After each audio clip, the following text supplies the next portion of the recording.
acting on sight when the Nats came. Watching niggas spray for separate words when the Nats say. Did what we had to do, full for the sensei. Full body control, did whatever the sensei. Now our numbers together, shot up like the Kempe. Linked up with the Pops, the Don Perry Young way.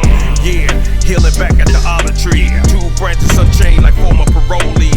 Feet shot with the word cracking the concrete. Unity means an increase, that's how it should be. That's right. Yeah, blood thick in the water combined. We could build, call the Lord to heat up the mortar. Joshua 6 united, it's an all-out slaughter. Sons of Judah and Eve from all the sides of the altar.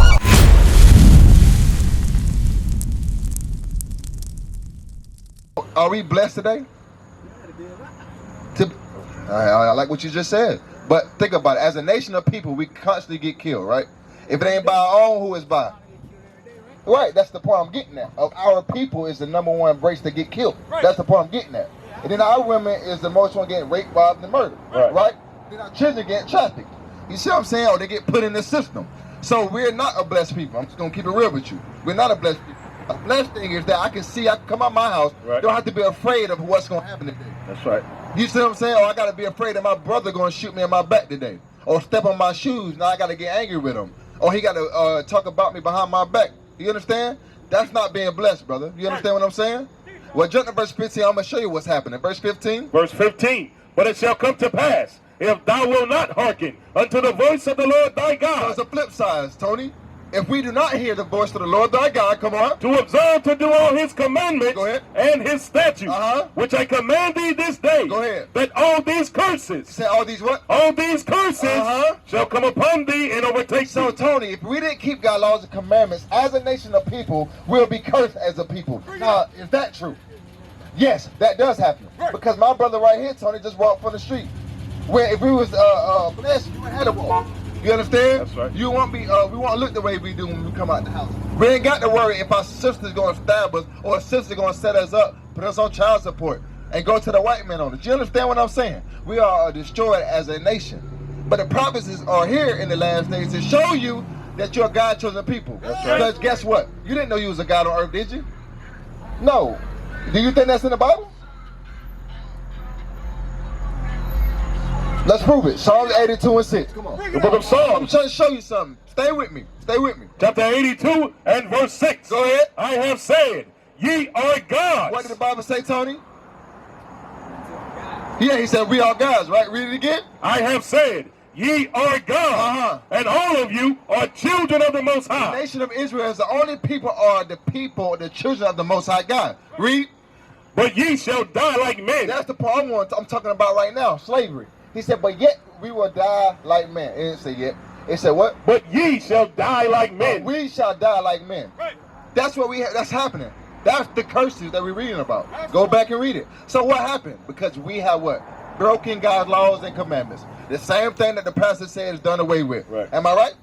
We hear it all the time in church. Stay with me, Tony. Read verse 16. Verse 16. Go ahead. Cursed shalt thou be in the city. It said, cursed shalt thou be in the city. Come on. And cursed shalt thou be in the field. Now, as we cursed as a people, it said, cursed shalt thou be in the field. What people, Tony, in history were cursed in the field?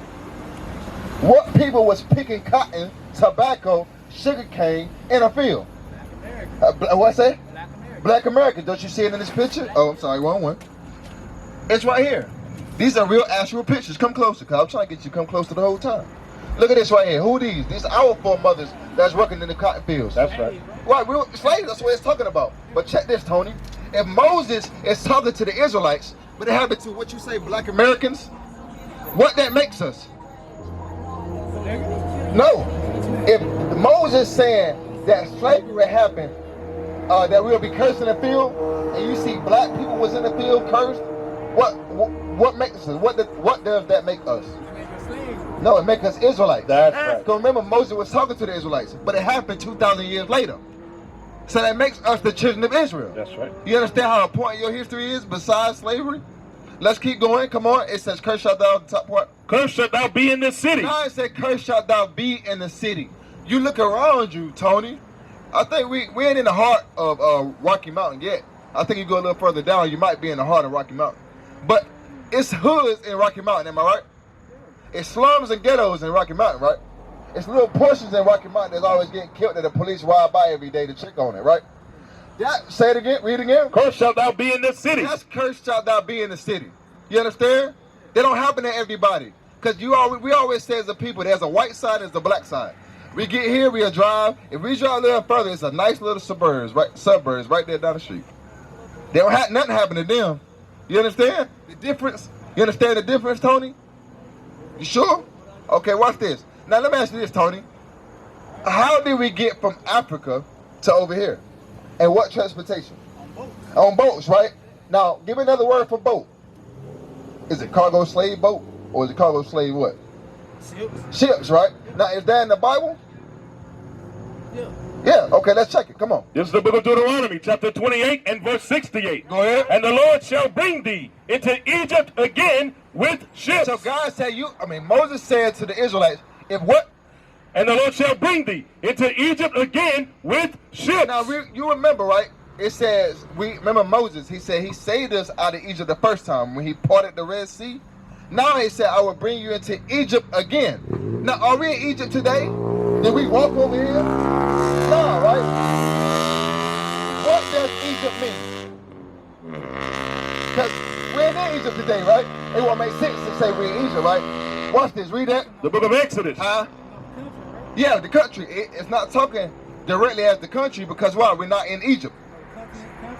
No, it's not talking about that. Because we already got saved out of Egypt with Moses, correct? So he said, I will bring you into Egypt again. But Egypt means something. The Bible will give you the definition. Go ahead. Exodus chapter 20 and verse 2. Watch this. I am the Lord thy God. What he say? I am the Lord thy God. Go ahead. He said, I'm the Lord your God, Tony. Come on. Which have brought thee out of the land of Egypt. I already brought you out of the land of Egypt. What? Out of the house of bondage. Out of the house of what? Out of the house of bondage. What is Egypt? The house what? Out of. There you go. Which is slavery, right? So that's what Egypt means. That's the definition of Egypt.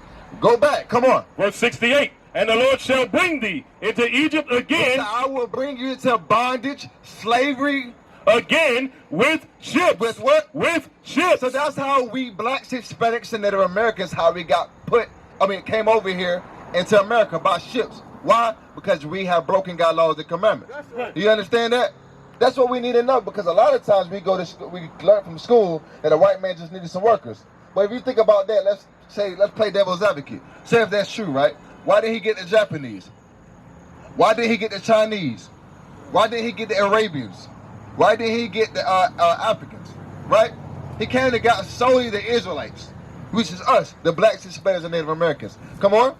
And the Lord shall bring thee into Egypt again with ships. Come on. By the way whereof I spake unto thee. How Moses said these curses was going to happen, like for the first one we read. Cursed shalt thou be in the city, and cursed shalt thou be in the field. Right?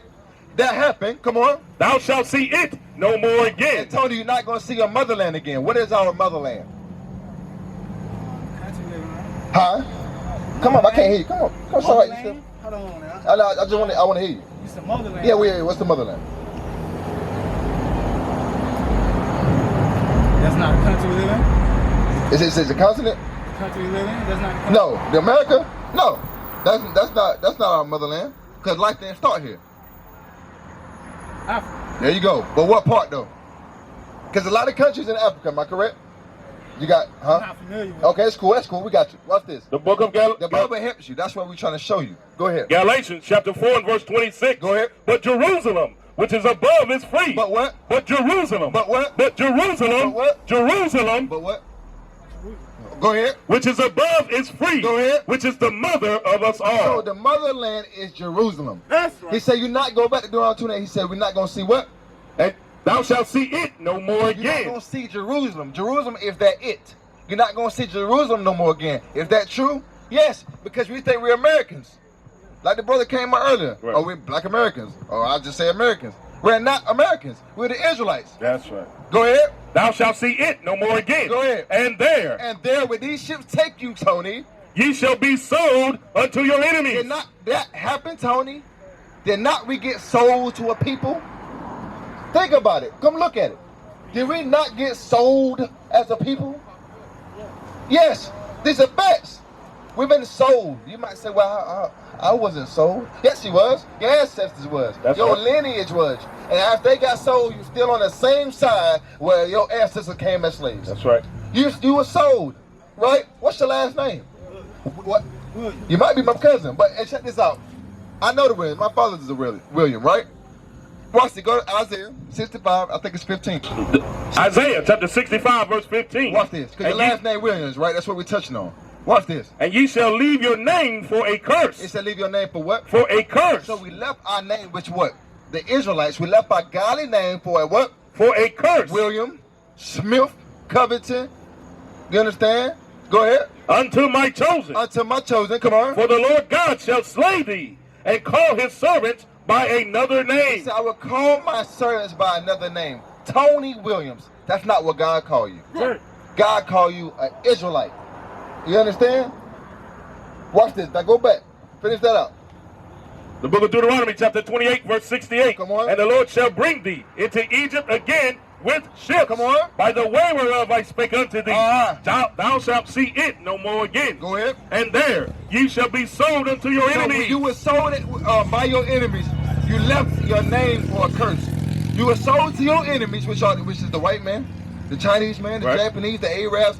Everybody that's outside the 12 tribes of Israel is your enemies. You understand that? Go ahead. For bondmen. For slave men. And bondwomen. Slave women. And no man shall buy you. And no man can save you here, Tony. Because who tried it? Martin Luther King. Give me somebody. Malcolm X. Come on. Malcolm X, okay. Okay. Marcus Garvey. Right. You understand? What happened to them? Jesus. They was killed, right? And guess what? They got scattered. The whole organization got scattered. Right. But let me tell you something about this organization. We ain't getting scattered. That's right. Can I tell you why? 1 Corinthians 4:9. I'm going to show you why. Hey, it's a new day and age for you, Tony. I'm going to show you why we ain't getting scattered. We ain't getting scattered no more. And I want that one about you see their teachers. I think it's Isaiah 30. Read that, though. The book of 1 Corinthians chapter 4 and verse 9. Go ahead. For I think that God has set forth. You hear me, Tony? I'm going to tell you why we ain't getting scattered. Go ahead. For I think that God has set forth us, the apostles, last. God has set the apostles, the prophets, last in these last days. Nobody is not going to scatter us. This is God's doing right here. You understand that? And you might want to be a part. You're going to want to be a part of that, Tony. You understand? Watch this. As it were appointed to death. It said, as what? As it was appointed to death. It was as it was appointed to death because, hey, did the disciples die? Hey, it might happen again. Well, it will happen again. But you think that person push us and move us to the end? Nah. We're doing a great work. We know what we got into when we came here. Right. We tried everything else, right, Tony? Then we tried the Martin Luther King, the peace Christianity stuff. Then we tried Islam to fight back. Then we tried Marcus Garvey to do the economics. Right. We tried everything. We tried to dance. We tried the hip hop. We tried everything under the sun. Everything got put down and naught, meaning nothing. Now God had bring forth his prophets in these last days. Guess what? We back on earth, and nobody's stopping this. So you take one down, the rest of us rising up. We ain't stopping that, bro. I'm just keeping it real with you. You understand? We ain't got time to play with our people. You're a God, chosen people. You're a God. It's time for you to change your life. That's the point we're bringing out. Right. We finish it up. For we are made a spectacle. We are made a what? A spectacle. We are made this is the main focus that the whole world is waiting on. Hold that. Romans 8:19. I'm going to tell you why. He said we are made a spectacle unto what? It said the world, I think. Right? We are made a spectacle unto the world. It said we are made a spectacle unto the world. The whole world is waiting on the sons of God. I'm going to prove it to you. Watch this. The book of Romans, chapter 8 and verse 19. Come on. 8:19, come on. For the earnest expectation. It says for the earnest expectation. What's going on, G? I remember you. I remember you last time. Watch this, come on. For the earnest expectation of the creature waiteth for the manifestation of the sons of God. So the whole world is waiting on the sons of God to raise back up. Right. Don't matter what walks of life you come from. Don't come up here with guilt, saying my life was like this. We don't care. We all came from different parts of life. And we all changed. How old are you, Tony? 35. You still young. How old are you? I forgot your name. 27. Huh? 27. You 1 year older than me. You understand? So you can come at any age and walks of life. As long as you repent and try your best to keep God's laws and commandments, he will deal with you again. That's right. Come on, go back. 1 Corinthians chapter 2 and 4 and verse 9. Come on. For I think that God has set forth us, the apostles, last. Like I said earlier, we're not getting scattered. We're not going nowhere. The prophets are back on the earth, and we're going to teach you, thus saith the Lord. Come on. As it were appointed to death. As it were appointed to death, because some of us going to die. Go so ahead. we are made a spectacle. We are the main focus of the whole earth. What they're waiting on. The whole earth is waiting on us to rise back up again. The sons of God to rise back up. So you got a choice to make. Go ahead. For we are made a spectacle into the world. Go ahead. And to angels and to men. Verse 10. That's it. Did you more than that? You got something? No, Deuteronomy 33:9. Because I said you got a choice to make. You got a choice to make. You heard this plenty of times. I ain't got to go too hard. Oh, yeah, I know you know. Ain't your cousin over here or something? Oh, you know him? Yeah. All right, it's your cousin. Verse 15. Yeah, come on. I have set before thee this day life and He good. said I will set life and what? Life and He good. said I will set before you life and good, right? Come on. And death and evil. But death and evil too. So you got two choices. Easy. Come on, finish it out. In that I commanded thee this day What? to love the Lord thy God, to walk in his Go ways, ahead. and to keep his He commandments. said keep his commandments. So he said, listen, you ain't gonna choose life or death. He said, I'm telling you, Moses said, I'm telling you to choose life, Tony. Choose life. What's your name? I forgot. Sean. Yeah. Right. Choose life. That's what he's saying. I'm giving your best interest to choose life. But what's death? Give me Romans 6:23. Let's deal with death. No, let's deal with life. Proverbs 72. What is life? Okay, he said choose your life and death. We're gonna give you a distinction of what's life and death. Proverbs 72. Come on. The book of Proverbs, chapter 7 and verse 2. Uh-huh. Keep my commandments and live. That's the life that you want. Because you keep the commandments, now you're living. Right. You understand? Because right now you're surviving. Even in this truth, we're surviving. But we understand there's an eternal life afterwards. Are y'all paying attention? What I say? You live through the commandment, that's the way we live. Okay, that's partial. I said read it again. The book of Proverbs, chapter 7 and verse 2. Uh-huh. Keep my commandments and live. It said keep my commandments and live. Because when you start keeping commandments, you're living. Right? What did I mean? Well, you're surviving now. And we're surviving. Yeah, we keep the commandment, but we're surviving. But we understand there's eternal life afterwards. Right. We ain't got to do this no more. But we're too blind as a people to see it. Why? Because what's in front of us. We don't see it. We can't see the vision of this Bible. Why? Because we see people getting killed. Right. We see our people dying. Right. We see police killing us. Everything we try to do, there's injustice in it. And that's why the Bible is blind to see the Bible, the truth of it. Why? Because we're being blind by what we see. But you got to come back and what? Learn, come back with new eyes. You have to come back with new eyes. It has to be taught all over again. We finish it up. And my law as the apple of thine eye. And my law as the apple of thy eye. I mean, that's your main focus. Because we easily get distracted. Am I right? Am I right? Am I right, Tony? Because you're getting distracted right now. I don't know what's over there. You understand? We easily get distracted. Now, what's the death part? Romans 6:23. He said, choose ye life and death. The life is keeping the commandments, right? Because there's a spiritual thing behind the commandments. Once you keep the order of God, when Christ return and destroy this place, guess what? You'll be right there easy with them. Easily. But if you going kicking against the brick, and you don't want to keep it, guess what? You're going to just be put to death. Right. Because you ain't obeying the orders when he ain't here. How you going to keep the orders when he is here? Right. Watch this. Romans chapter 6 and verse 23. Watch this. For the wages of sin is death. They said the wages of sin. What is sin? Come on. What is sin? You said it's death, right? No, man. Sin is death? You know, what is sin? Sin. Yeah. Thieving, anything like that? I can't hear you. I'm sorry. Stealing anything? Okay, that's partial. What is that, though? That's what? You're almost on it. It's stealing, but what is it? What is it? It's a sin, but it's going against you. It's going against what? The commandments. That's what it is. Sin is breaking the commandments. Watch this. Come on. 1 John chapter 3 and verse 4. Uh-huh. Whoso committeth sin transgresseth also the law. He said the sin is breaking God's laws. Come on. For sin is the transgression of the law. Because sin is breaking the God's laws. Because he's going to show you, hey, Tony, you did all this right here, man. What you got to say for yourself? You can't say that because you never knew the Bible. You never want to keep God's laws. Like same wise with you. He going to look at your account. You did this right here. That's what you did, Sean. What you got to say for yourself? Nothing. Because you ain't got no laws to help sustain you. You understand how deep that goes? We used to scream black power while heroin was pushed. But at the end of the day, nothing's in vain. IUIC has been given a vision. The tents of Judah has risen. Many has attempted the mission. Minor murmuring, omitting, and missing the mark. Just reading that he had the flame of fire in his eyes gave us the spark. We on Paul's mission. We out on the road, purple and gold. From Mexico, Cuba, Haiti, Ghana, Sierra Leone. 144,000 boots banging, concrete crackling. These are our men repented at heart. The scriptures is proof. IUIC, we deliver the truth.